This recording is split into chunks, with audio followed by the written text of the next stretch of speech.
All right, well, how to make a sushi set. That's what we got going on. It's pretty straightforward. It's not actually too difficult. So happy finally got a chance to make it.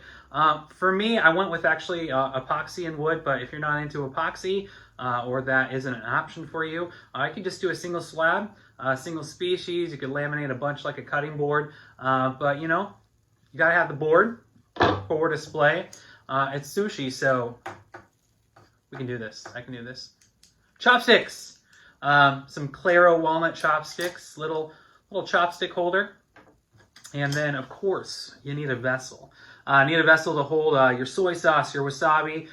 So just like little chamfer look going on here. But then also had some more epoxy in there to kind of tie in that copper, as well as make sure that it's going to be liquid proof, watertight for the soy sauce. But anyway, if you want to see how we made this, stick around, check it out.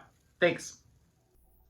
All right, so for the sushi board itself, went with some Claro walnut and Liberty copper epoxy.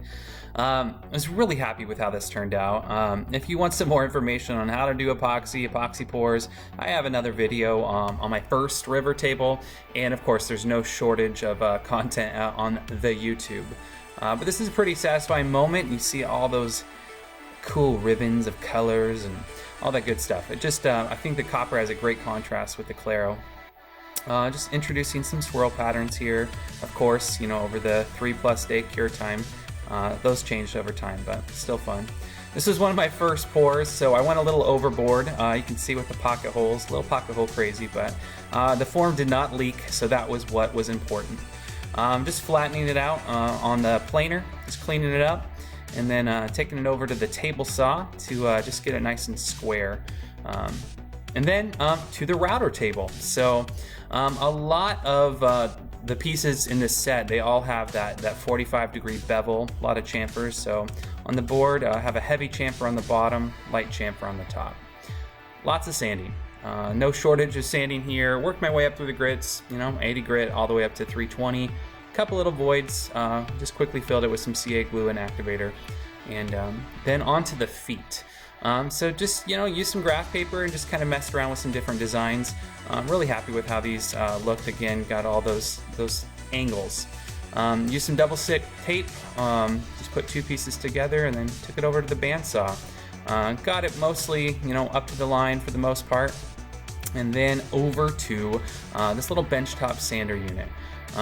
So this sander right here is worth its weight in gold. Harbor Freight, you know, use those 20% off coupons you get in the mail every month. Has so many applications, but really got the shape I was looking for with this unit. So like 40 bucks, you know, definitely looking to get in one of those machines. Inverted sander, definitely wear gloves, but this works great. Get it nice and clean. And of course, there's no shortage of hand sanding on any project, but that's a must. Just laying out those lines, get the feet just exactly where I wanted them. I decided to go with some 5-minute epoxy. You know, I thought about adding some dowels to this, but this isn't going to get a lot of wear and tear, and I feel like the epoxy should be plenty sufficient to hold it, but worked well. Inevitably, the feet are not flat, and the board, you know, kind of has a little rock, so just get, you know, sheet of MDF here, some spray adhesive, and some sandpaper. That way I could make sure that the sushi board was perfectly flat. This works so well. This is a great trick, great little tip. And of course, finishing. Went with some Odie's oil, just going to give a little bit more protection than normal waxes, the hard wax. We'll just make it last a little bit longer. Obviously, it'll still need the upkeep, maintenance with other oils and waxes in the future. But that's gorgeous. Really happy with how that turned out.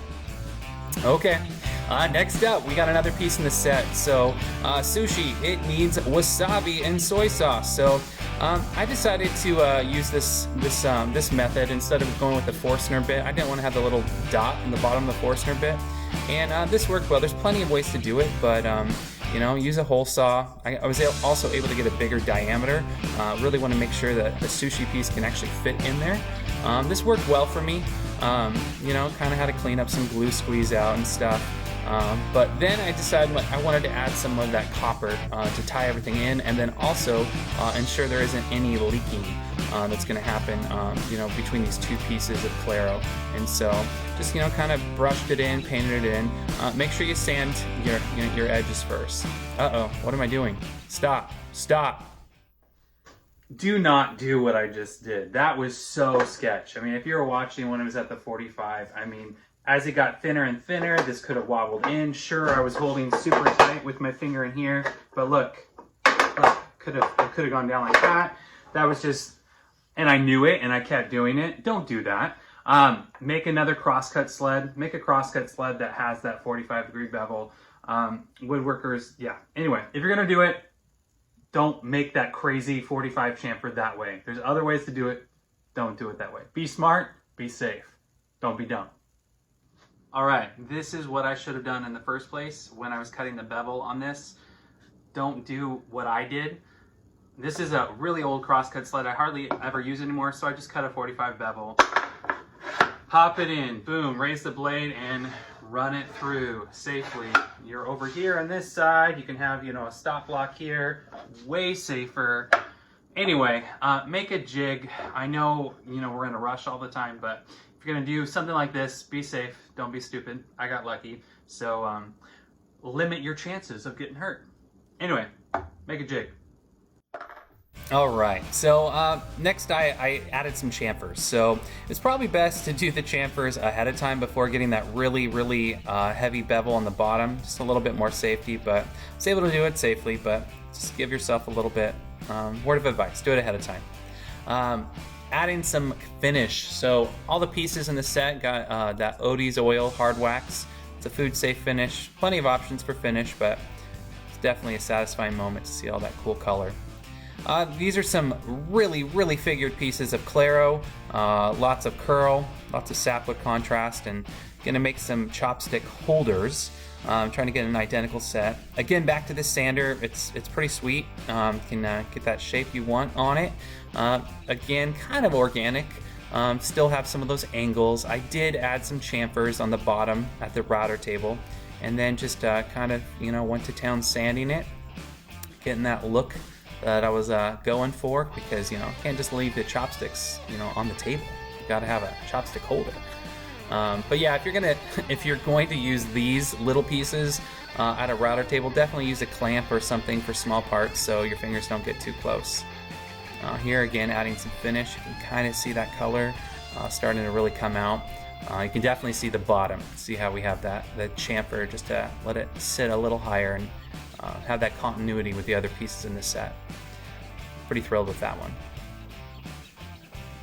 Okay, chopsticks.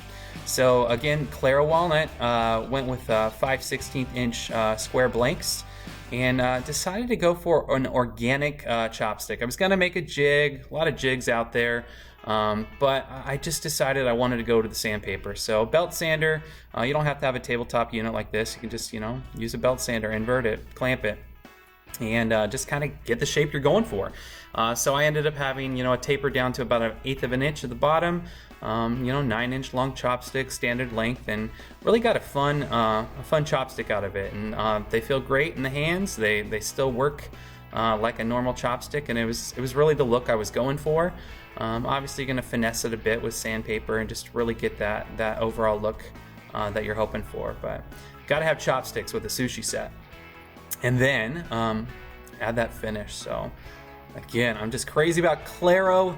Claro Walnut is awesome, but obviously you could do any species, plenty of options, but you kind of see that figure coming through. Gorgeous. Really, really thrilled with those. And there's the set in all its glory. So it just barely sits above the surface. Kind of a sleek, low profile look, and again got all those angles. That Claro, remarkable stuff.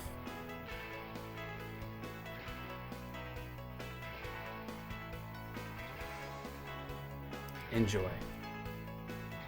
Yeah, a couple beauty shots. You got to do that. One has to do that when all this work. Wahoo!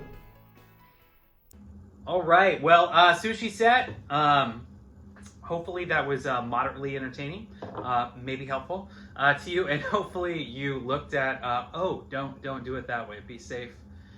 Just be safe. Be smart about it. But sushi sets, obviously, you can just do any design you want. Have fun with it. But maybe this is of help to you. Feel free to sub away, subscribe.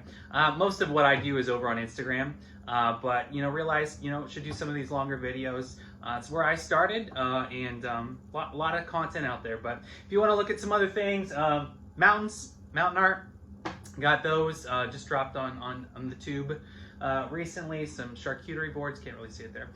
Anyway, some other fun builds, more fun builds coming, but Sushi Set, wahoo!